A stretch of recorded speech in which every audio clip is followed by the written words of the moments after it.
오늘 함께 나눌 큐티 본문 창세기 38장 24절부터 30절까지 말씀입니다.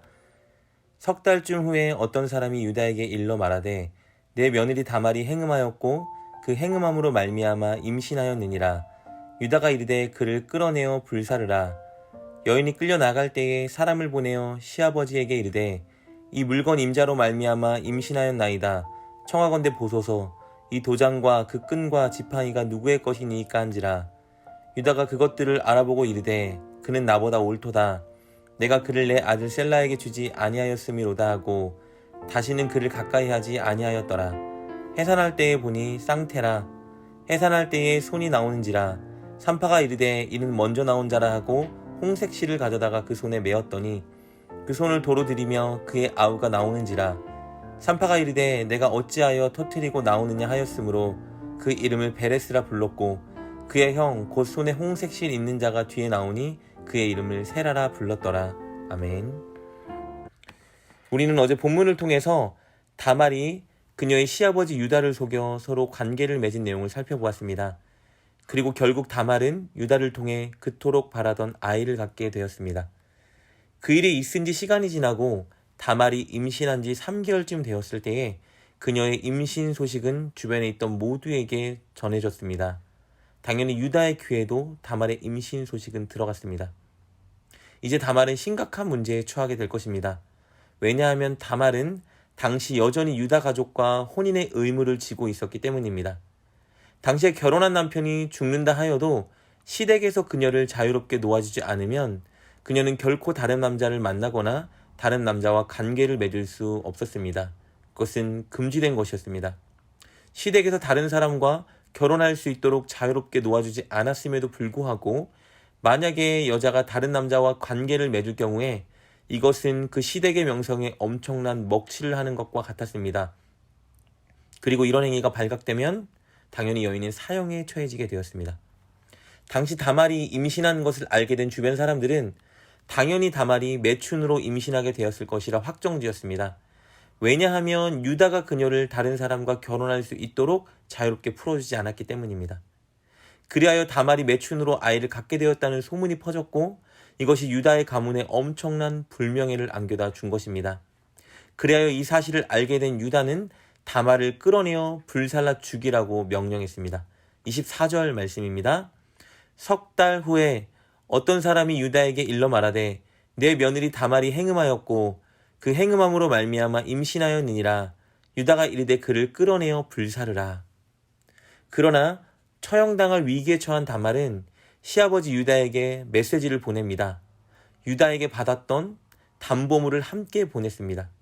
그녀가 가지고 있던 도장과 끈과 지팡이의 주인과 관계를 맺어 임신하게 된 것이라고 말했습니다. 25절 말씀입니다. 여인이 끌려 나갈 때에 사람을 보내어 시아버지에게 이르되 이 물건 임자로 말미암아 임신하였나이다. 청하건대 보소서. 이 도장과 그 끈과 지팡이가 누구의 것이니까 한지라. 유다는 다말이 보낸 메시지와 그녀가 보낸 물건을 보게 되었습니다. 도장, 끈, 지팡이. 이 세 물건입니다. 이것들은 자신이 창녀에게 염소를 주겠다며 담보물로 맡겼던 중요한 애장품이었습니다. 이 물건을 본 유다는 자신이 얼마 전 잠자리를 가졌던 창녀가 바로 며느리 다말이었다는 것을 단번에 알아차릴 수 있었습니다. 그녀가 가진 아이가 자기를 통해 가진 아이라는 것도 알게 되었겠죠. 그리고 왜 다말이 이런 터무니없는 일을 행했는지 바로 깨달았습니다. 그 이유는 바로 자기 자신의 잘못 때문이었습니다. 26절 말씀입니다. 유다가 그것들을 알아보고 이르되 그는 나보다 옳도다. 내가 그를 내 아들 셀라에게 주지 아니하였음이로다 하고 다시는 그를 가까이 하지 아니하였더라. 유다는 다말이 아이를 가져 한 가문의 존속과 권리를 유지하려고 노력하고 있다는 것을 깨달았습니다. 그러나 유다 자신이 다말에게 행해야 했던 계대결혼 규약을 준수하지 않았기 때문에 그녀의 선한 꿈을 꺾고 있었던 것이죠. 이런 상황에서 다말은 적극적으로 노력하여 가문을 이룰 아이를 가지려 했던 것입니다. 이것을 유다는 깨달았습니다. 그래서 유다는 다말이 옳았다고 고백하며 그녀를 향한 심판을 철회했습니다. 그러나 오해하지 말아야 될 것은요. 유다를 속이고 근친상간을 한 다말의 행동 자체가 옳았다는 것은 아닙니다. 그런 행동을 용인해야 한다는 것도 더더욱 아닙니다. 다만 그녀가 하나님께서 약속하신 창대하고 번성케 되는 축복에 대해 붙잡고 있었고, 그리고 가문의 대를 유지하기 위한 의도로 그런 일을 한 것이 타당하다라고 인정하고 있는 것입니다. 이렇게 하여 다말은 목숨을 구했고 결국 아이를 낳았는데 그 아이는 쌍둥이였습니다. 그런데 이 두 아이가 태어날 때 아주 희한한 일이 발생합니다. 27절부터 30절 말씀입니다. 해산할 때에 보니 쌍태라, 해산할 때에 손이 나오는지라, 산파가 이르되 이는 먼저 나온 자라 하고 홍색실을 가져다가 그 손에 메었더니 그 손을 도로 들이며 그의 아우가 나오는지라, 산파가 이르되 내가 어찌하여 터트리가 나오느냐 하였으므로 그 이름을 베레스라 불렀고, 그의 형 곧 손에 홍색실이 있는 자가 뒤에 나오니 그의 이름을 세라라 불렀더라. 히브리인의 출생 순서는 매우 중요하게 당시에 여겨졌습니다. 그래서 쌍둥이를 출산할 때 맏아이의 정체성을 바꾸지 않기 위해 맏아이가 확인된 것을 보장하기 위해 산파는 그 맏아이 손에 홍색실을 묶곤 했습니다. 이번 경우에도 마찬가지였습니다. 이 아이가 먼저 나왔다는 우선권을 확정해주고 있었습니다. 다말이 쌍둥이 중에 출산할 때 세라의 손이 먼저 나왔습니다. 그래서 산파는 그가 형이라는 것을 표시하기 위해 그의 손에 홍색실을 묶었는데 그 아이가 완전히 출산되지 않고 다시 태로 들어간 겁니다. 그리고 그 아이가 아닌 동생이 먼저 세상에 나왔습니다. 그의 이름을 베레스라 지었습니다. 놀라운 것은 이 베레스를 통해서 아브라함에게 주셨던 하나님의 언약이 계승되었다는 것입니다. 이 베레스를 통해서 먼 훗날 다윗이 탄생할 것이고 이 베레스를 통해서 메시아 예수 그리스도가 이 땅에 오실 것입니다.